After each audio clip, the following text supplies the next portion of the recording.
Olá, meu nome é Sebastião Ernesto, eu sou médico anestesiologista. Vou falar mais um pouco sobre eletroencefalograma processado em anestesia, falar sobre diagnóstico diferenciais, algumas apresentações que sugerem a maior atenção, que necessitam de maior atenção e conhecimento, e são importantes as definições para a tomada de decisão.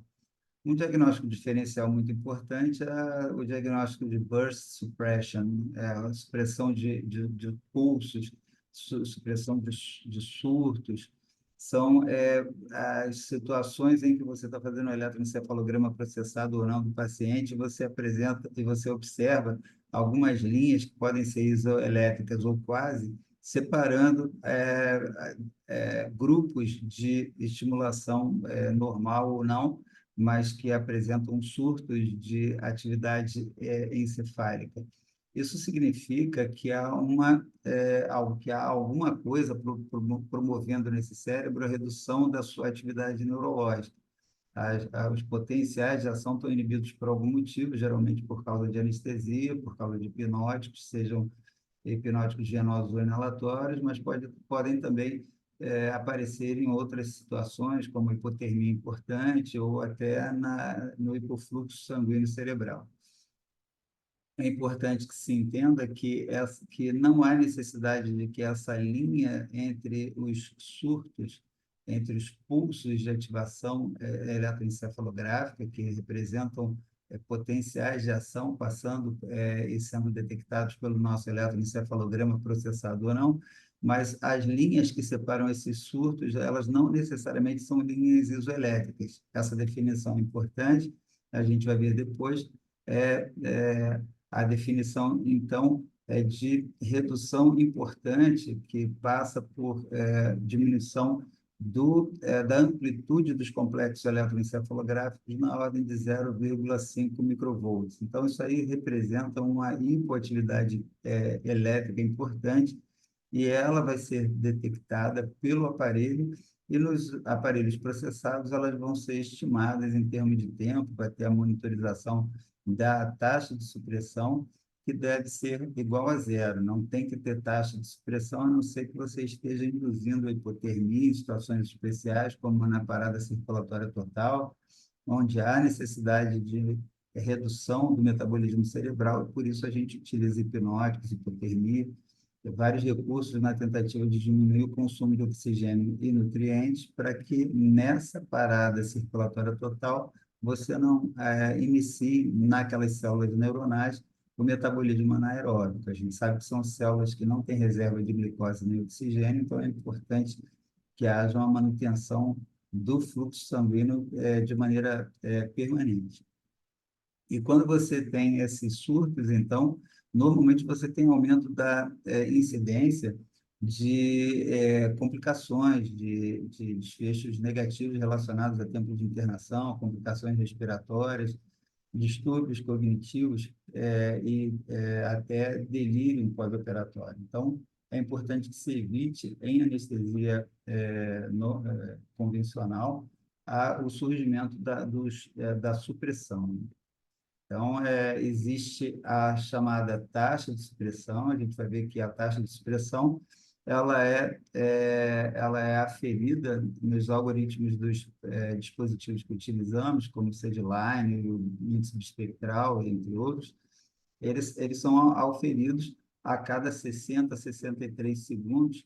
Há uma mensuração do tempo de permanência em supressão no tempo igual ou maior que 0,5 segundos. Então, se você tem um tempo maior que isso, já vai ser considerado na avaliação da taxa de supressão. E a cada 63 segundos, então, o dispositivo mostra para a gente, naquele tempo, qual a porcentagem de tempo que foi mantida a taxa de supressão. Isso gera um número, e quanto maior o número, maior é o risco de ter essas complicações no pós-operatório. O ideal é que não tenha a supressão.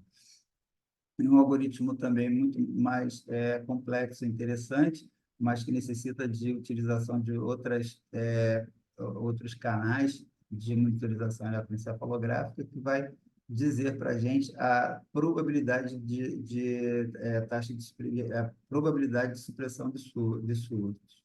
Então, essa probabilidade parte do princípio que muitas vezes você tem supressão localizada. E essa supressão localizada, ela pode ser ou não detectada no nosso eletroencefalograma processado, então, uma vez que se a região onde houver a supressão for região dominante no compartilhamento da construção daquelas ondas mistas eletroencefalográficas, naquele complexo de ondas. Então, se aquela região que houve a supressão ela tem representatividade ali, você pode ter essa supressão captada. Mas, como a supressão ela não é um fenômeno, na maioria das vezes, global, muitas vezes ela não é percebida no eletroencefalograma processado. A gente tem a monitorização, principalmente no lobo frontal, e essa monitorização vai dizer para a gente se no lobo frontal teve, ou nas regiões de interação intercorticais ou tálamo-corticais, se houve supressão importante, pode surgir ali a taxa de supressão e a monitorização vai mostrar para a gente que o paciente está muito suprimido, ou ele está hipotenso demais e está indo pouco fluxo para o cérebro do paciente, ou o paciente está em hipotermia importante, muitas vezes até hipotermia terapêutica, mas na maioria das vezes é excesso para aquele paciente de hipnótico que a gente está oferecendo, então começa a ter aquelas taxas de supressão, e aí os números que vão surgindo ali indicam para a gente que esse paciente merece ter a sua dose reduzida por conta do risco do aumento de complicações no pós-operatório. Então, como está falando aqui nesse artigo de Mollhofer, publicado em 2017, existe uma série de artigos falando sobre isso, mas normalmente esses algoritmos, como eu falei, o SedLine, o índice espectral, entropia e outros, eles analisam a cada 63 segundos como é que foi a apresentação da onda eletroencefalográfica, obviamente, além da monitorização das ondas, que vão gerar para a gente o padrão, vai gerar aquele índice de sedação, vai ter o eletroencefalograma bruto ali também para a gente analisar, vai ter o espectrograma para a gente analisar, mas a cada 63 segundos também vai ter a avaliação de quanto tempo, dentro daqueles 63 segundos, o indivíduo apresentou supressão maior que 0,5 segundos, e essa supressão é considerada quando ele não consegue exceder ou acima na amplitude, mais que 5 microvolts e nem menos que 5 microvolts. Então, a amplitude fica muito reduzida, fica atendendo ao padrão elétrico, e se for por mais de meio segundo, ele computa isso como um tempo de supressão. E durante aqueles 63 segundos, então, ele vai ver qual a porcentagem de tempo que ele ficou em supressão para mostrar para a gente que a gente precisa tomar alguma decisão para corrigir esse problema. As ondas, então, são bastante características, elas apresentam o eletroencefalograma bruto, apresentando entre surtos algumas ondas, alguns trechos de bastante calmaria, né? E não precisa, como eu falei anteriormente, ser uma linha isoelétrica, uma linha reta, a diminuição importante da amplitude significa que está tendo expressão. E esses são alguns dos exemplos de supressão que ocorrem também, que ocorrem em alguns pacientes que foram registrados aqui. E essa taxa de supressão no espectrograma vai aparecer para a gente como momentos de ausência daquele colorido vermelho amarelo. Então, aquela coloração azulada que aparece periodicamente, ela normalmente está relacionada com taxa de supressão. E essas supressões elas vão ser tão mais longas, tão mais demoradas, quanto mais for o excesso de dose de hipnótico que a gente estiver oferecendo para o paciente. Então, tem vários exemplos aqui, como eu falei, essas linhas entre os surtos podem surgir e há padrão que fica praticamente, a linha fica praticamente isoelétrica mesmo. Então, são padrões de supressão que surgem e é importante ter essa atenção nesses pacientes que você está olhando lá o espectrograma, começa a aparecer essas linhas azuis intercalando com momentos de hipnose adequada, provavelmente esse paciente está precisando de algum cuidado maior. Aqui, a diferença, isso aqui pode parecer bastante diferente do de cima, mas é porque aqui ele fez uma tomada um pouquinho mais, fez uma tomada que sugere aumentar na representação gráfica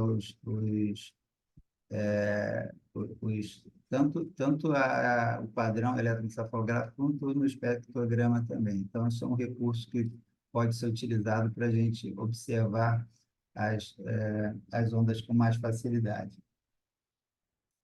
E aqui a gente tem essa linha vermelha aqui, que corresponde à incidência de delírio pós-operatório. Então, o delírio pós-operatório ocorre ali, quando ocorre, normalmente demora dias, pode chegar até semanas, normalmente fica ali entre horas, dias, pode até chegar a semana, mas ela é de período mais curto, agudo, muitas vezes bastante intenso, mas é um período que acaba menos de uma semana costuma ter resolvido. E o distúrbio cognitivo pós-operatório é representado pela linha azul, que começa ali também com redução da capacidade cognitiva do paciente, mas que vai demorar semanas, às vezes até meses, para se recuperar. Então, é importante ter essa definição. Tanto um quanto o outro podem levar a complicações importantes, paciente agitado, pode ter distúrbios sistêmicos também, provocados pela inaptidão em atividades diárias normais, de higiene, de alimentação, etc. Então, é importante esse paciente, quando surge esse tipo de complicação, obviamente, tem os cuidados a serem tomados. Mas essas duas alterações, tanto o delírio pós-operatório quanto o distúrbio cognitivo pós-operatório, elas acabam aumentando, estatisticamente, tem uma relação com aquele surgimento de taxa de supressão que vai fazer, principalmente em pacientes mais idosos, com que essas complicações acabem surgindo, levando ao aumento do tempo de internação, aumento de mortalidade, etc. Em relação ainda os diagnósticos diferenciais também, a gente tem duas outras coisas que podem simular a, a supressão. Uma é a impedância pobre, isso aí no próprio display lá do nosso monitor, ele vai mostrar para a gente que se tiver algum eletrodo que não está captando direito, ele vai mostrar que a impedância não está adequada. Muitas vezes a gente precisa dar uma limpeza melhor ali na pele, colocar um gelzinho para ajudar na redução dessa impedância, para a captação do sinal de maneira mais adequada.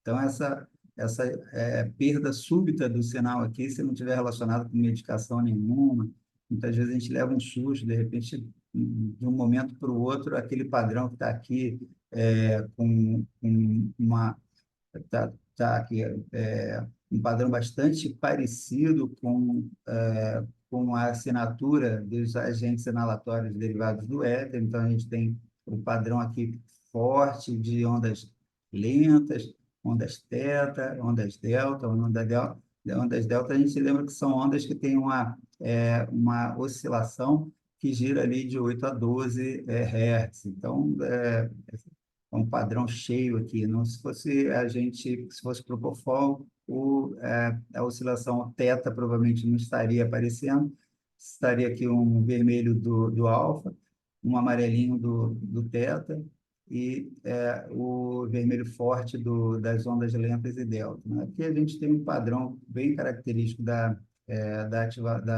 anestesia, hipnose com o agente inalatório e subitamente aquele padrão some. Então, alguma coisa acontece, a gente tem que entender, conhecer o tipo de imagem que surge para entender que aqui provavelmente foi alguma alteração de impedância, não está colado direito, está meio solto, entrou alguma coisinha embaixo daquele eletrodo que está impedindo que ele faça uma captação adequada.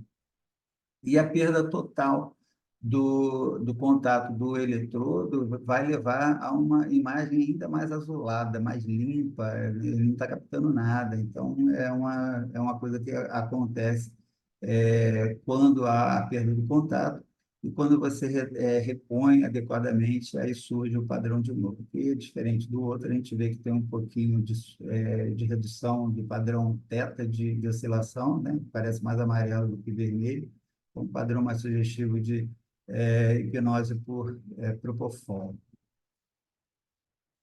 E aqui, outros padrões de alteração de imagem que podem levar a gente a ter dúvidas ou tomar decisões erradas. Aqui, esse padrão aqui de repetição bastante regular dessas linhas que aparecem aqui, elas normalmente estão relacionadas ao monitor de relaxamento neuromuscular, o train of four, ou sequência de 4 estímulos. Mesmo quando ela está em stand-by, a gente deixa ela ligada. Se deixar ligado em stand-by, ele fica fazendo periodicamente estimulação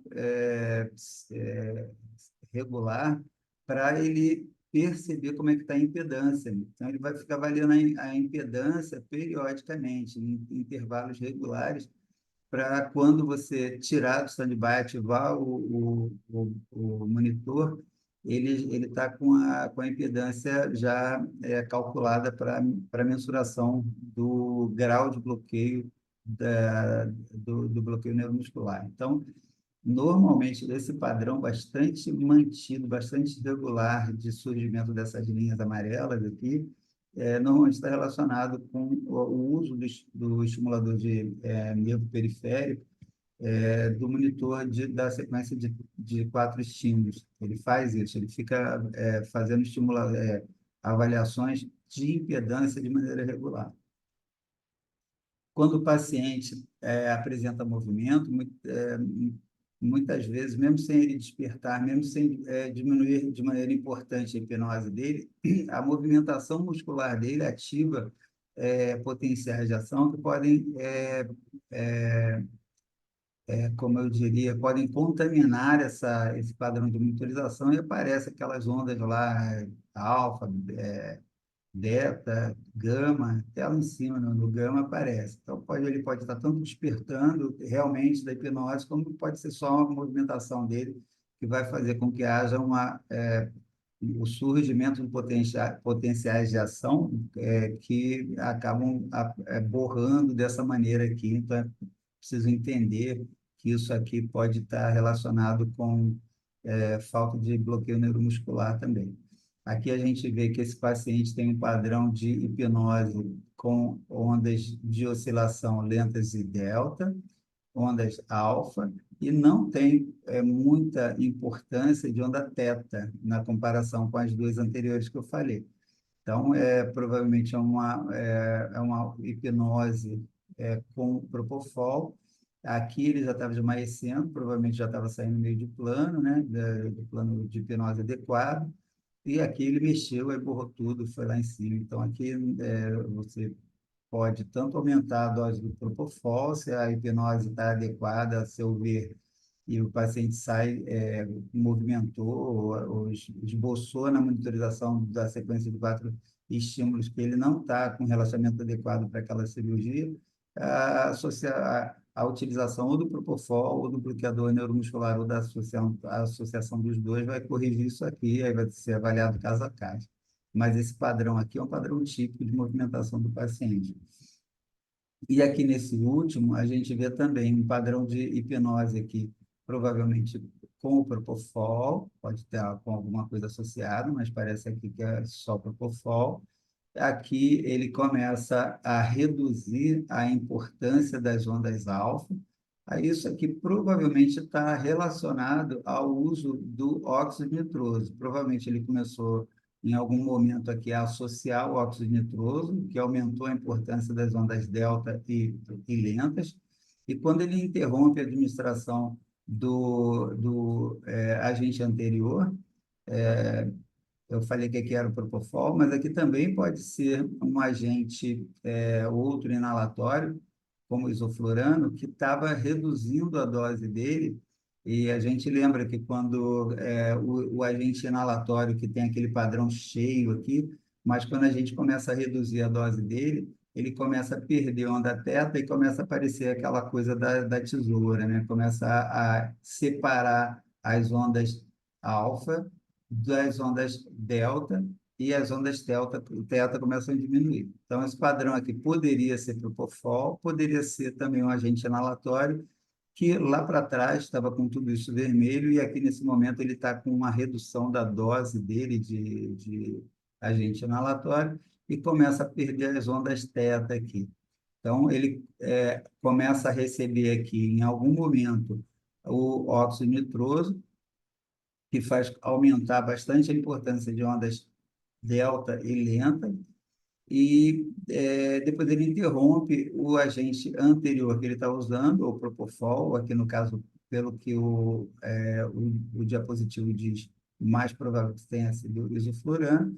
Quando ele interrompe, vem esse padrão aqui borrado de sedação e hipnose por óxido nitroso.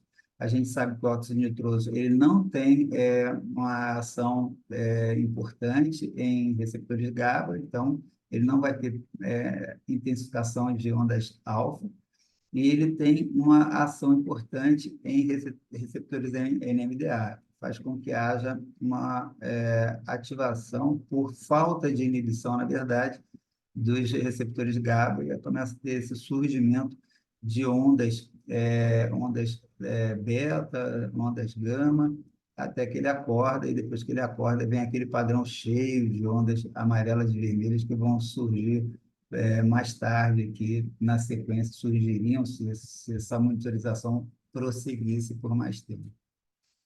Uma outra interferência importante aconteceu comigo recentemente, eu não conhecia esse tipo de interferência no eletroencefalograma processado, é o surgimento do padrão eletrocardiográfico na monitorização eletroencefalográfica bruta. É pouco conhecido o motivo disso acontecer, mas eu fiz um levantamento, existem alguns relatos de casos na literatura, e isso pode acontecer. Quando aconteceu comigo, eu fiquei bastante impressionado, porque antes de eu perceber que tinha surgido esse padrão eletrocardiográfico, eu percebi que estava tendo muita taxa de supressão. Eu comecei a reduzir a dose de Propofol, e quando, na verdade, o que estava acontecendo era uma interferência do eletrocardiograma na representação gráfica do eletroencefalograma.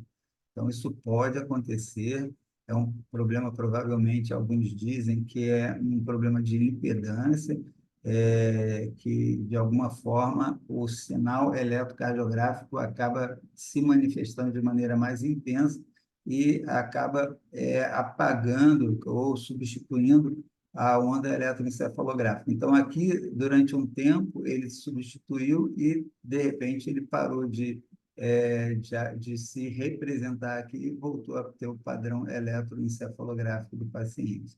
Então, isso pode acontecer.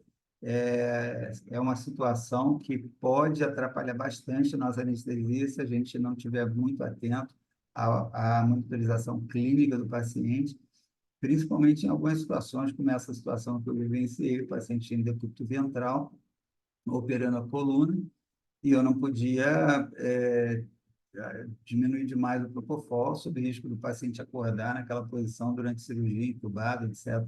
Então, é uma situação bastante delicada, mas só para saber que isso pode acontecer. Bom, esses foram algumas das situações, algumas inusitadas, como essa última, que pode trazer para a gente alguma dúvida no diagnóstico diferencial do paciente. É importante a gente ter essa noção e espero que tenha trazido alguma coisa nova para vocês. E muito obrigado pela companhia.